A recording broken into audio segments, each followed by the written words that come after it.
કુણી ગામેથી વિદેશી દારૂનો મોટો જથ્થો ઝડપાયો, એલસીબીએ 3 રાજસ્થાની આરોપીઓ ઝડપ્યા. ગુજરાતમાં પ્રોહિબિશન કાયદાના કડક અમલ વચ્ચે Dahod local crime branch, LCB ટીમે લીંબડી પોલીસ સ્ટેશન વિસ્તારના કુણી ગામના 4 રસ્તા પાસેથી વિદેશી દારૂ અને બિયરના મોટા જથ્થા સાથે 3 આરોપીઓને ઝડપી પાડ્યા છે. પોલીસે કુલ રૂ. 10,07,520નો મુદ્દામાલ જપ્ત કર્યો છે.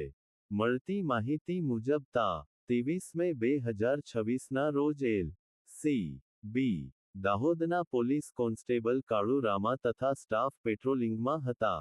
તે દરમિયાન બાતમી મળી હતી કે રેનોલ્ટ ટ્રાઇબર કાર નંબર RJ03UA7427માં ઇંગ્લિશ દારૂનો જથ્થો ભરી ઝાલોદ નિમરોડ થઈ કુણી ગામ તરફથી તારમી તરફ લઈ જવાઈ રહ્યો છે.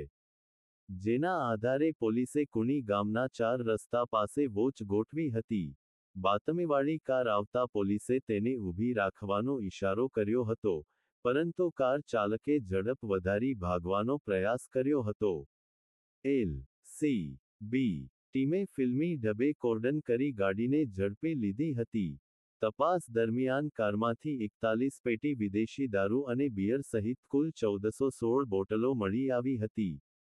પકડાયેલા આરોપીઓ રાજસ્થાનના ગવજીભાઈ ભાણજીભાઈ, જાલમભાઈ હાલુભાઈ નીનામા અને રાજેશભાઈ પ્રકાશભાઈ ડામોર હોવાનું સામે આવ્યું છે.